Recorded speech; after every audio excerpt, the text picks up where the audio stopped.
नमस्कार साथियों। आज हम बहुत ही महत्वपूर्ण प्रत्यय का बिंदु पढ़ रहे हैं। पिछले 2-3 वीडियो आपने प्रत्यय के देखे होंगे। प्रत्यय का जो आज का हमारा प्रकरण है, तद्धित प्रत्यय के भेद चल रहे थे। कल हमने तद्धित प्रत्यय के 3 भेद पढ़े थे, कर्तृवाचक, भाववाचक और संबंधवाचक। और मैंने आपसे कहा था तद्धित प्रत्यय कितने प्रकार का होता है। तद्धित के मुख्यतः बोर्ड की पुस्तक के अनुसार 6 उपभेद हैं। कुछ किताबों में 7-8 तक दिए हुए, तो 3 हमने कल पढ़े और शेष 3 पर अब चर्चा शुरू कर रहे हैं। और ये तीनों ही वेरी इंपॉर्टेंट है, विभिन्न प्रतियोगी परीक्षाओं में इनसे प्रश्न पूछे जाते हैं।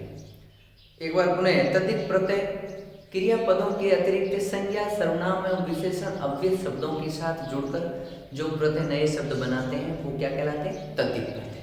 तद्धित का चौथा भेद देखिए। चौथे भेद का नाम क्या है? नाम है अपत्यवाचक तद्धित प्रत्यय। इस नाम से ही प्रश्न 2-3 परीक्षाओं में ये भी सीधा प्रश्न अपत्यवाचक प्रत्यय किसे कहते हैं। तो ऐसे प्रत्यय जो संज्ञा, सर्वनाम, विशेषण शब्दों के साथ जुड़कर संतान, कुल या वंशज का बोध कराते हैं। अपत्य का शाब्दिक अर्थ क्या है? संतान यानी कुल, वंशज यानी उनसे उत्पन्न। तो ऐसे संज्ञाएं जिनके साथ प्रत्यय जुड़कर संतान का बोध कराएंगे, कुल का, वंशज का या संतति का बोध कराएंगे, वो क्या कहलाएंगे? अपत्यवाचक। इसमें मुख्यतः 3-4 प्रत्यय है जिनके शब्द देखें। सबसे पहले तो हम चर्चा कर रहे हैं अ या औ प्रत्यय क्या है उसकी। उसके बाद ई छोटी, ई बड़ी, 2 ये प्रत्यय है, यह प्रत्यय है, ए प्रत्यय है और आइन प्रत्यय है। तो ये मुख्यतः प्रत्यय है जो इस अपत्यवाचक में प्रयुक्त होते हैं।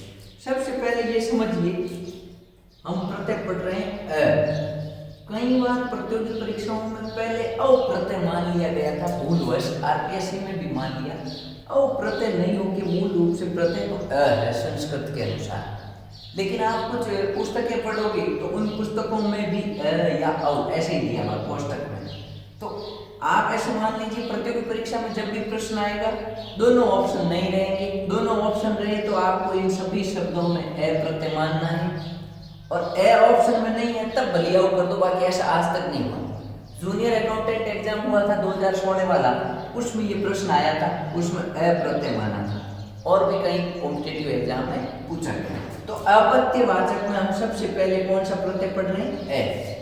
अब अ प्रत्यय के शब्द देखिए, मैं शब्द बनाता जा रहा और आप उनको चेक करते हैं।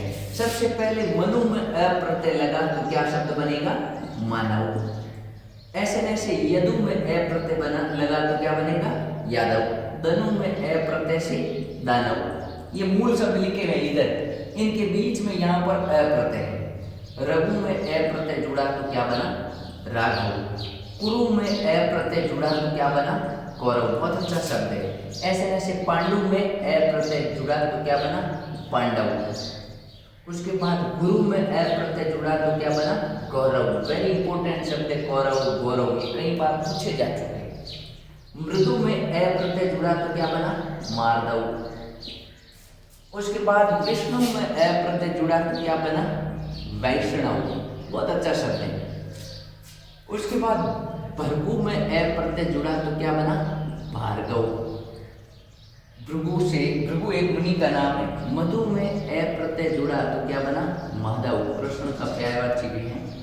वेरी इंपॉर्टेंट शब्द है सुष्टु। सुष्टु में अ प्रत्यय बना जुड़ा तो क्या बना? सौष्ठव। सुष्टु मुनि का नाम है, सौष्ठव एक प्रकार का भाव। विभु में अ प्रत्यय जुड़ा तो क्या बना? वैभव। भैरव में अ प्रत्यय जुड़ा तो क्या बना? भैरव। सिंधु में अ प्रत्यय जुड़ा तो क्या हुआ? सैंधव। भैरव जी की आपको पता ही होगा। भैरव जी के भोपे काला और गोरा भैरव, राजस्थान जी के में आप पढ़ते होंगे। शिव में अ प्रत्यय जुड़ा तो क्या बना? शैव। अब इधर देखिए, अब यहाँ से लेके यहाँ तक इन सभी में आप देख रहे होंगे ये सभी शब्द इधर और ये सभी शब्द इधर। इन सभी शब्दों में पीछे व दिख रहा है। आपको ऐसे लग रहा है कि वह पीछे है तो इनमें औ प्रत्यय है। औ नहीं हो के अ है, लेकिन कुछ पुस्तकों में ये ऐसे दिया हुआ है आगे कोष्टक में। मूल संस्कृत के अनुसार अ प्रत्यय है, इनका ध्यान रखें। अब शुद्ध रूप से सिर्फ इन सभी में अ ही प्रत्यय है। इनका भी मेल मिलाप देखिए कैसे होते हैं। व्याकरण में ए प्रत्यय लगा तो क्या होगा? वैयाकरण। उसके बाद मरुत में ए प्रत्यय जुड़ा, क्या हुआ? मरुत। कश्यप में ए प्रत्यय जुड़ा, क्या होगा? काश्यप। कश्यप की संतान, अभी संतान वाली चर्चा मैं बाद में करूंगा। सुमित्र में ए प्रत्यय जुड़ा तो सौमित्र। दुहित्र में ए प्रत्यय जुड़ा तो दोहित्र। पुरुष में ए प्रत्यय जुड़ा तो पुरुष। वसुदेव में ए प्रत्यय जुड़ा तो वासुदेव। और ऐसे ऐसे वेरी इंपोर्टेंट शब्द, पृथा में ए प्रत्यय जुड़ा तो क्या होगा? पार्थ। ये युगम शब्द में भी पूछा जाता है, क्या अर्थ है? पृथा किसे कहते हैं? पृथा कहते हैं कुंती को, और पार्थ किसे कहते हैं? कुंती की संतान अर्थात अर्जुन को। तो ये युगम शब्द भी कई बार पूछा जाता है, पृथा पार्थ। पृथा में ए प्रत्यय, आगे जिन में ए प्रत्यय लगा तो शब्द बना जैन, और पुत्र में ए प्रत्यय लगा तो क्या बना? पौत्र। तो इन सभी में ए प्रत्यय, एक इधर शब्द लिखा हुआ कुशल में ए प्रत्यय से कौशल। ये जूनियर अकाउंटेंट माया सेम शब्द। अब यहां पर हमने सिर्फ अभी तक ए प्रत्यय के बारे में पढ़ा, इसको समझिए। तो यहां पर देखिए, ये जो शब्द दिए हुए हैं मनु, यदु, दनु, यहां से लेके यहां तक, ये सभी शब्द तो है क्या? संज्ञा, सर्वनाम, विशेषण। इनके साथ ये जो प्रत्यय जुड़ा है, ये प्रत्यय क्या कहलाएगा? अपत्य। और प्रत्यय लगने के बाद ये जो शब्द बने हैं, ये क्या कर रहे हैं? ये संतान का बोध करा रहे हैं। किसकी संतान? मनु की संतान मानव, यदु की संतान यादव, दनु की संतान तनु। तो मूल शब्द जो है उसी की संतान का बोध हो जाएगा प्रत्यय लगने के बाद। तो आप इसको अब ध्यान पूर्वक समझ लें। या औ प्रत्यय से संबंधित मैंने 25-30 शब्द आपको करवाए हैं, इनको आप ध्यान पूर्वक नोट कर ले रहा है, स्क्रीनशॉट खींच लें। उसके बाद हम ले रहे हैं दूसरा ई प्रत्यय। तो इधर से मैं साफ कर रहा हूं, अ प्रत्यय के बाद ई प्रत्यय ले रहे हैं।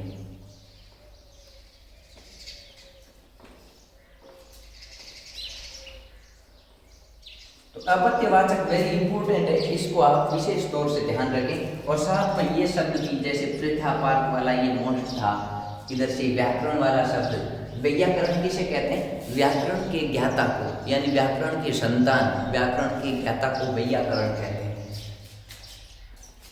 नेक्स्ट है दूसरा हमारा ई प्रत्यय, वेरी इंपोर्टेंट शब्द, इससे भी वल्मीक। वल्मीक में ई प्रत्यय जुड़ा तो क्या बनेगा? वाल्मीकि। साथियों, आप सभी इस शब्द को शुद्ध लिखना सीख लें। एक तो ये शब्द शुद्धि में बहुत आता है, दूसरा वल्मीक किसे कहते हैं? वाल्मीकि का नाम तो आपने सुना होगा, एक ऋषि हैं, पहले डाकू थे, बाद में ऋषि कैसे हुए कि इन्होंने रामायण की रचना की। तो वाल्मीकि कहते हैं दीमक को, दीमक।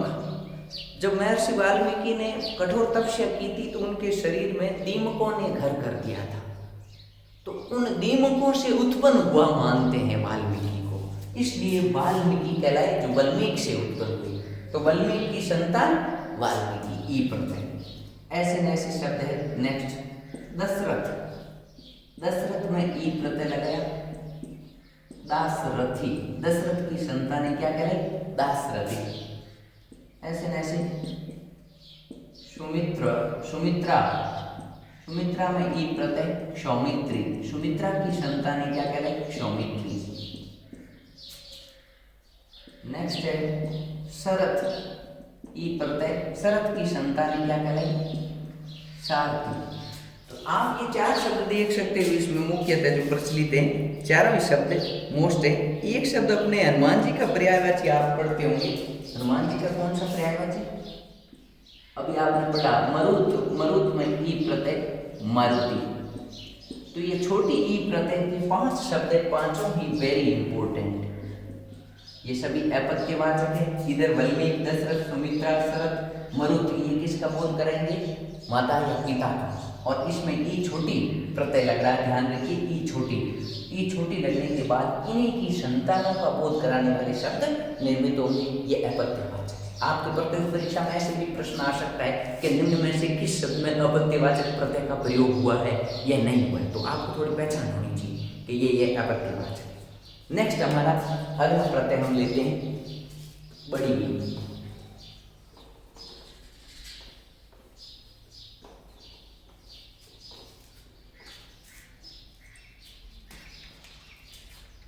दूसरा बड़ी प्रत्यय, तीसरा प्रत्यय, ये हमारा 2 नंबर प्रत्यय था छोटी ई, अब है बड़ी ई। अब इसमें शब्द, पहला शब्द मैं ले रहा हूँ जनक। जनक में बड़ी ई प्रत्यय लगाऊंगा तो क्या बनेगा? जानकी। जनक की संतान जानकी। नेक्स्ट है द्रुपद। द्रुपद में ई, द्रौपदी।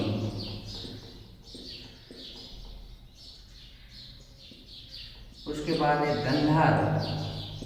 गंधार में बड़ी ई, गांधारी।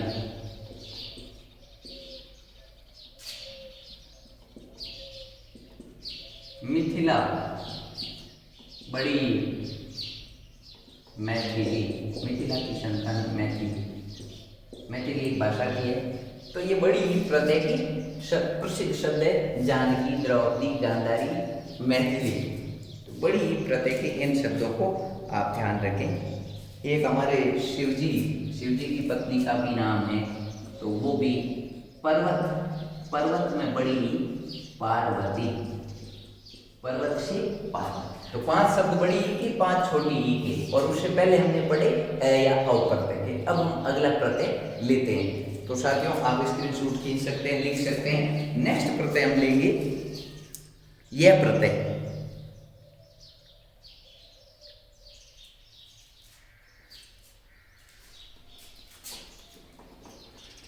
अभी अपत्यवाचक चल रहा है हमारे 4 नंबर उपवेद, आप ध्यान से देखिए।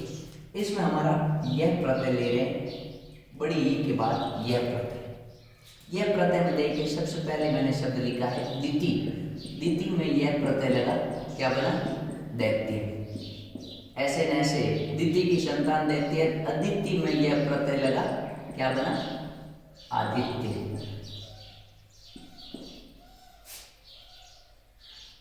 उसके बाद मैंने शब्द लिखा शंडिल। शंडिल में यह प्रत्यय लगा, क्या बना? शांडिल्य।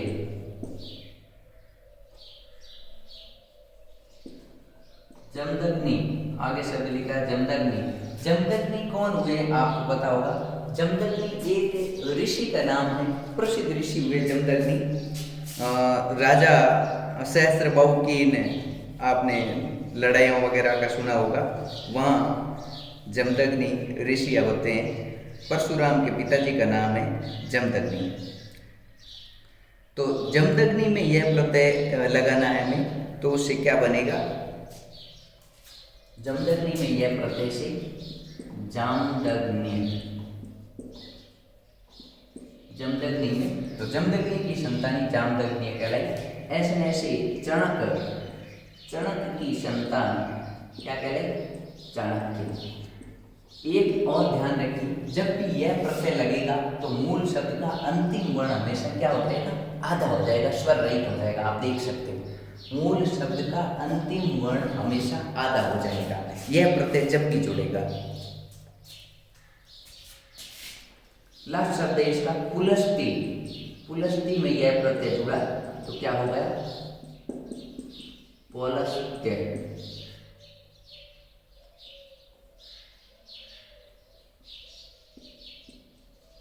पौलस्त्य। तो यह प्रत्यय की ये आपके शब्द है। नेक्स्ट हमारे यह प्रत्यय के बाद में ए प्रत्यय है, उसके भी मोस्ट शब्द है ए प्रत्यय। ये सभी अपत्यवाचक के प्रत्यय बता रहा हूं आपको, और अपत्यवाचक के प्रसिद्ध शब्द बता रहा हूं। ए प्रत्यय सबसे पहले कुंती। कुंती में ए प्रत्यय जोड़ा, क्या शब्द बनेगा? बहुत अच्छा शब्द है, कई बार पूछा हुआ है, कौनते। उसके बाद में गंगा। गंगा में एक प्रत्यय जोड़ा, क्या हो गया? गंगे। तो कुंती और गंगा की संतान क्या कहलाती? कुंती की संतान कौनते, गंगा की संतान गांगे।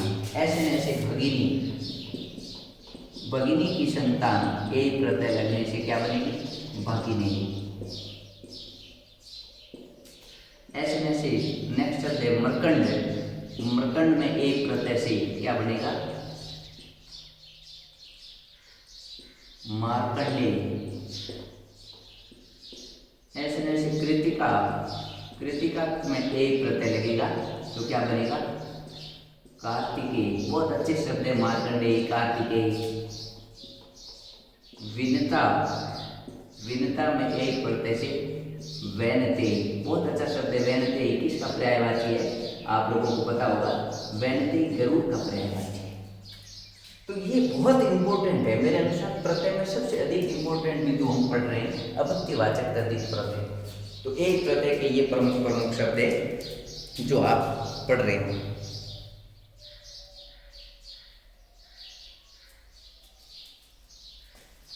दो एक शब्द और है। एक तो है अंजनी। अंजनी में एक प्रत्यय लगा तो क्या बनेगा? आंजनेय।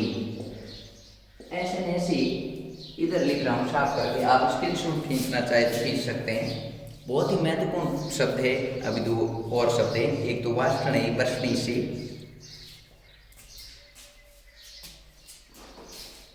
यह प्रत्यय तारा। हाँ, तो एक प्रत्यय का एक तो शब्द है वृष्णि। वर्षणी में एक प्रत्यय लगा तो क्या बनेगा? वाष्णेय। वाष्णेय किसका पर्यायवाची है? कृष्ण का। वर्षणी कृष्ण की जन्मभूमि के लिए प्रचलित शब्द है। तो वर्षणी में ए लगने से वाष्णेय। इसके वंशज, कुल या संतान का बोध हो रहा है। मूल शब्द हमेशा माता पिता का नाम का बोध कराएगा। ऐसे शब्द है राधा। राधा में एक प्रत्यय राधे। तो ये इसके एक प्रत्यय के प्रमुख शब्द होंगे। ऐसे एक शब्द और है पंडु। पंडु में एक प्रत्यय पांडे। पंडु की संतान पांडे। तो ये एक प्रत्यय हमारे प्रसिद्ध। तो आपको अपत्यवाचक में हमने कौन कौन से प्रत्यय बताए? सबसे पहले ए या औ, फिर छोटी, बड़ी, ये, ए। एक और प्रत्यय है जिसकी हम चर्चा करेंगे, आयन प्रत्यय। तो इनको आप स्क्रीनशॉट खींच सकते हैं। उसके बाद हम लास्ट आयन प्रत्यय है उसकी चर्चा कर लेते हैं।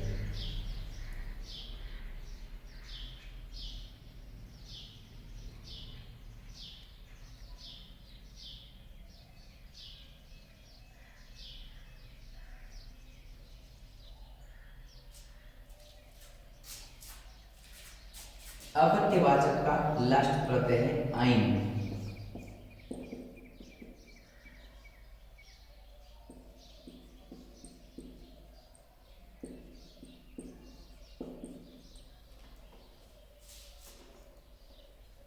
देखिए, हाँ, तो सबसे पहले मैंने शब्द लिखा है दंडी या दांडिय।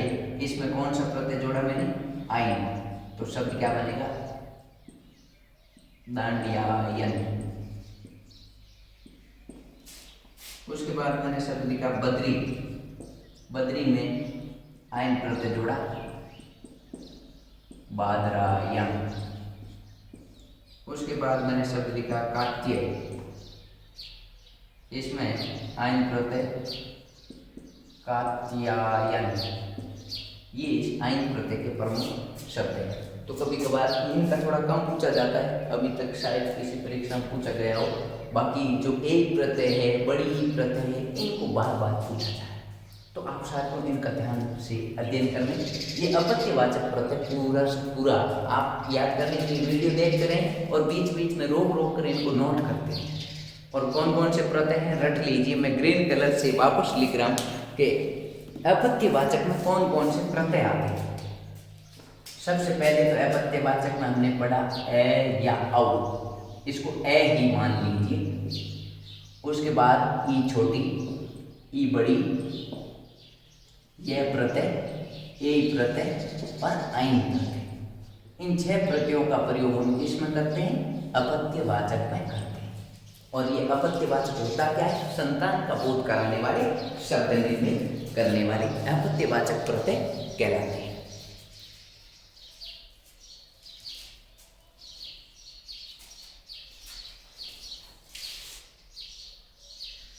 थैंक यू साथियों, बहुत बहुत धन्यवाद। इसको आप डिटेल से पढ़िए। अब हम जो लास्ट दो भेद रहे हैं इसको अगले वीडियो में देखते हैं।